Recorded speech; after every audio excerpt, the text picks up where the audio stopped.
Randy, thanks so much to you and the Chamber for inviting me and allowing me to share. What I think I'll do is a little bit of history.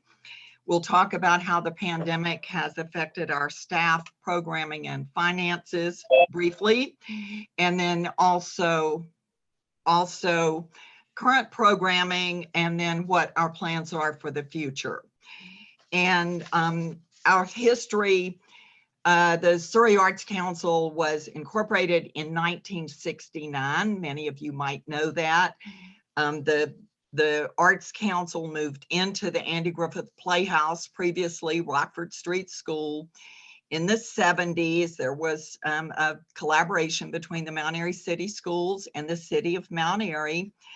And the Arts Council moved in, renamed Rockford Street the Andy Griffith Playhouse. And then I came in, moved to Mount Airy in 78, started volunteering with the Arts Council, and because I wanted the arts for my children. That's the reason it all got started for me. When I was growing up, we had the symphony. When I moved back to Mount Airy, we did not. And I thought, goodness gracious, we need the arts. My kids need the arts. They're so important. Did not realize what I was getting myself in. The Arts Council was incorporated in 1969.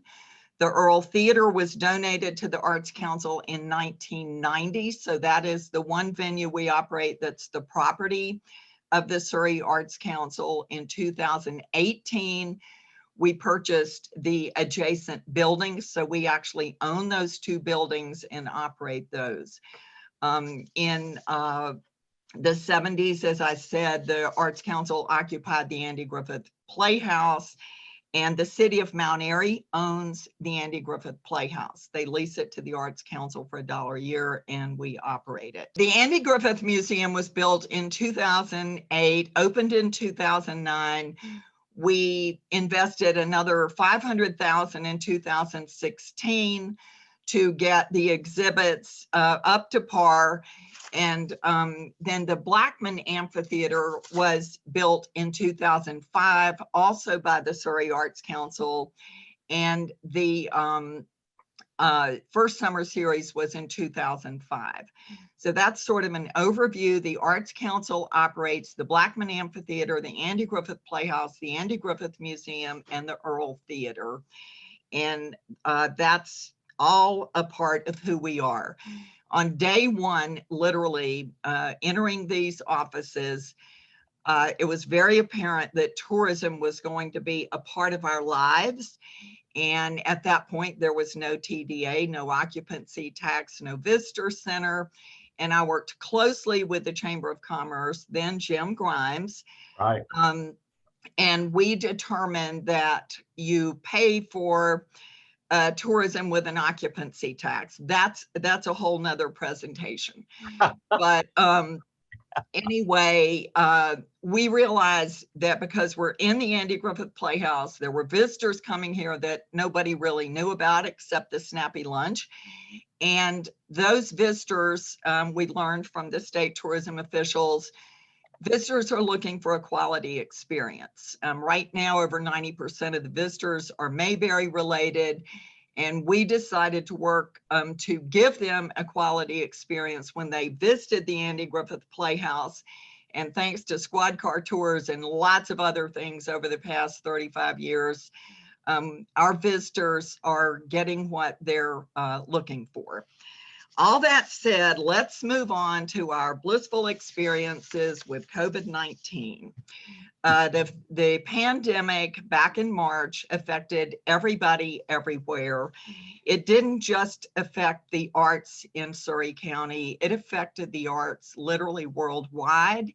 It affected artists, it affected venues, and we were right up there with everybody else. We responded immediately. We shut down every venue. We sent all the staff home. The staff went on unemployment.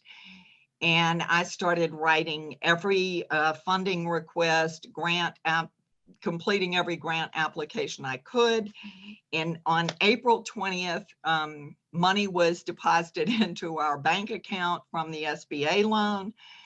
I stayed home and worked from home through mid-September. But staff came back to the office as they were comfortable or worked from home, their choice. But we began reopening and reassessing, rethinking everything. It's been a time of making plans, but being prepared to immediately change those plans. And that's what's still happening with us, as recently as yesterday with the governor's new announcements. But we went from unemployment to coming back in April with the SBA loan. We actually thought everything would be fine in 8 to 10 weeks. So we began doing all the things we were advised to do. We repurposed spaces. We had one person in each office. We turned the photo gallery into a visual arts studio, put a phone in there for Maddie. We turned the mural and exhibit space on the lower level of the museum into a dance studio and put a desk and phone down there for Shelby. We moved Abigail. We put a partition up in the Siamese Twins exhibit, moved Abigail in there into what is now the artifact room. So we're very spread out. We cut everybody's salaries, hours, benefits. Full-time went to part-time as we struggled to live within our means. At the end of 10 weeks, things weren't fine, or 8 to 10 weeks, things were not fine. And we made more cuts and made more program changes. During that time, though, we couldn't open everything, so we rethought things. Ken and Abigail and Lucas hung over 200 pictures in the Andy Griffith lobby, playhouse, auditorium, and backstage. And we began daily guided tours with 8 people. Everything we did was with following the 3 W's. We put up, I think maybe around the first plexiglass shields. The second that retail opened, we opened the gift shops at the Earl and in the Andy Griffith Museum. They have been open 7 days a week. Now the museums, of course, but they've been open 7 days a week ever since then. But we've continued to adjust staff and adjust programming, adjust everything to stay financially sound. We've received over $200,000 in support, and that sounds wonderful, but we'll talk about finances in a minute. Programs that were affected in the Andy Griffith Playhouse, we completely canceled, and it remains canceled. There's no community theater. Community theater was something for us with 2 full-time directors on staff. That was something that we had in production 1 or 2 or 3 shows all the time. Now we have nothing. Arts programming in person changed. We have maintained a virtual presence, but at that time, we were primarily virtual with visual arts. She was delivering packets with canvases and paint out in the parking lot to people who were signing up online to participate in classes. But we eased into the summer, and after a virtual dance recital with over 100 kids, we eased into the summer and we did our summer camps. We hosted summer camps every week. The way we accommodated, of course, everybody was sitting on little X's. Everybody was mandated to wear masks. We started taking temperatures. We really did everything that we could do so that a parent would feel safe sending their child here, or an adult would feel safe coming. But you don't make as much money when you have 15 kids as you do when you have over 100 kids. We moved on to Mayberry Days, and as I told the media, Mayberry Days has always been about sharing our town, and fans were calling and saying, I don't care what you do, we're coming anyway.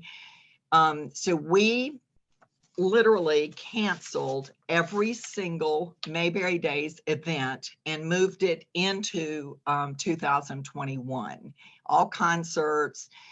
In 2019, Lenise can validate this. In 2019, we had 27 guests in local hotels that the Arts Council was responsible for.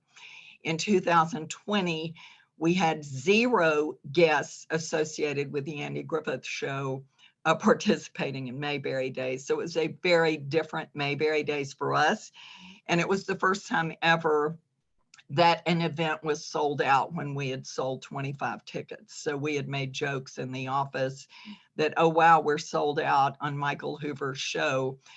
There were a couple of artists, Mayberry fans, who just were determined to come and do something for the Mayberry fans who showed up. The Mayberry fans were blissful. They had their trivia contest. They shopped downtown. They ate their pork chop sandwiches. We made no money.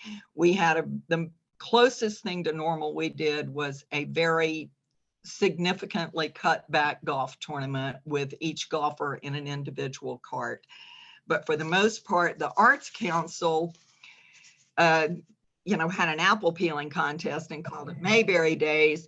The community enjoyed a large number of fans visiting. So it was a good thing to say we're doing, but for us, it was not doing in the same manner. And then we moved on into October, where a little bit more reopening began to occur. Rather than going through every single program, I'll say that financially, this is a very big deal to us because we have in 2019-20, we had a $1.5 million budget. Compared to 2019, we lost over $800,000 in revenue. And even though we were able to put life support on some things with the $200,000 in grant funds, expenses don't go away when you're operating 5 venues. The most significant, and I'm sure some of you have seen the new shuttered venue grant, the venue that we have that epitomizes the COVID impact on a venue is the amphitheater, because we're straight zeros across the board. In 2019-20, we had sold, or in 2019, we had sold 550 season passes for the amphitheater series. 700 or 800 people attend each one of those concerts when it's not raining. And in 2020, we canceled 52 concerts, one at a time, thinking that maybe something good would happen. We had 0 income. We moved the 200 season passes we'd already sold. We told those folks, you can have a refund or you can move it to 2021, and we'll just honor those passes until we have something. And most people actually held on to their season passes.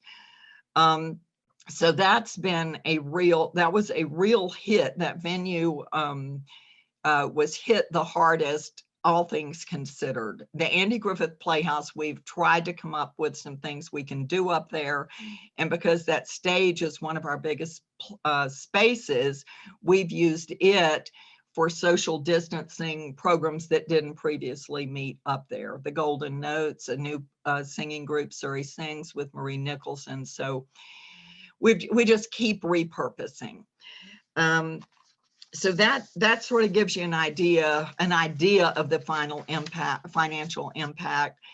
Prior to that, $1 million of that $1.5 million represents sales that are sales taxed, and $70,000 in revenue, in sales tax revenue. So it's